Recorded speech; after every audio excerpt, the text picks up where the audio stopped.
कुछ मेरे भाई कहते हैं कि मीट खाने में क्या बुराई है, मीट और मांस और साग और गाजर मूली ये सब, इन सब में जीव है। बिल्कुल जीव है, कोई मना नहीं कर सकता कि इनमें जीव नहीं है। जेते दाने अन्न के जीवा वाजना कोई। लेकिन मेरे भाइयों, हमारा जो शरीर होता है ये प्रकृति का ही अंग होता है। हमारा शरीर प्रकृति का ही अंग है। एक का भी शरीर प्रकृति से अलग नहीं है। और प्रकृति को जो तुम दोगे, प्रकृति तुम्हें वापस वही देती है। जैसे आपके अंग हैं, हाथ है, कान है, आंख है, नाक है, पेट है, गला है, छाती है और बाल और नाखून भी हैं। अब कोई चाकू लेके आपकी आंख में घुसा दे, कोई आपका गला काटने लग जाए, कोई आपके पैर काटने लग जाए, क्या सबकी पीड़ा एक सी होगी? नहीं होगी। बाल और नाखून अगर कोई काटता है तो हमें पीड़ा नहीं होती, हालांकि वो हमारे ही अंग हैं। इसी प्रकार प्रकृति ने बहुत से जीवों को उत्पन्न किया है, शरीरों को उत्पन्न किया है।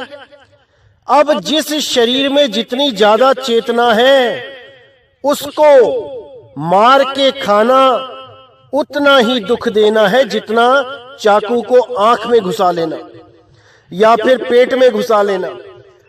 तो जितने ये वनस्पति हैं जो बीज से पैदा होते हैं, जो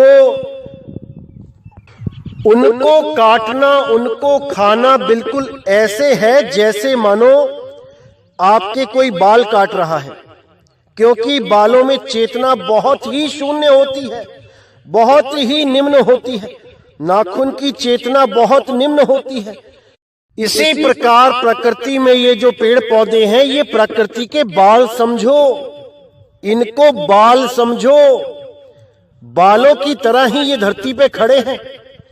अब इनको काट के खाना, ऐसा नहीं है कि इनमें जीव नहीं है, लेकिन इनको काट के खाना बिल्कुल उसी तरह है जैसे बालों को काटना। तो बात पाप पुण्य की नहीं है, बात है दर्द की, कि किसको कितना दर्द हो रहा है।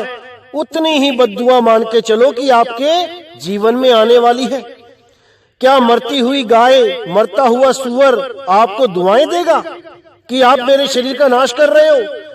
अरे आप इसलिए उनको काट रहे हो क्योंकि उनके पास शेर जैसे दांत नहीं है। अगर उनके शेर जैसे दांत होते तब जाके खा के दिखाते। एक असहाय प्राणी पे जिसके घास चबाने वाले दांत हैं, तुम उसको पकड़ के गले पे चाकू चला के शेर बन रहे हो। एक शेर का शिकार करके देखो। और नानक साहब तो कहते हैं जीवा वाजना कोई। अगर आप सब कुछ खाना बराबर मानते हो फिर तो आप इंसान को भी खा सकते हो, इंसान में भी जीव है। फिर तो इंसान का मीट खाना भी बराबर कर दो सबको। तो मेरे भाई विचार करना है, विवेक लगाना है, प्रकृति के साथ रहना है, प्रकृति के साथ चलना है। प्रकृति ने हमें जैसे दांत दिए हैं हमारा भोजन भी वैसा ही होता है। शेर को जैसे दांत दिए हैं तो शेर का भोजन भी वैसा ही है। हाथी को जैसे दांत दिए हैं हाथी का भोजन भी वैसा ही है। इसलिए मेरे भाई हमें अपना भोजन स्वयं चीनना होगा। मैं ये नहीं कह रहा कि मीट खाने वाले उनको देखो तक नहीं, उनको हाथ तक मत लगाओ, उनसे किसी प्रकार की घिन करो, ऐसा बिल्कुल नहीं करना है।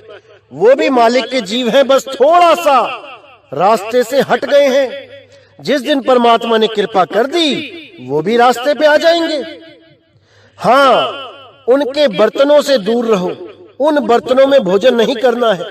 बात सफाई की है, सूचेपन की नहीं है, बात केवल सफाई की चल रही है। कबीर साहब कहते कहो पंडित सूचा कौन थाओ, जहां बैसनो भोजन खाओ। ऐसा कोई स्थान नहीं है जो सुच्चा है, लेकिन बात केवल सफाई की है। तो मेरे भाइयों, इसी के साथ मैं वाणी को विराम देता हूं और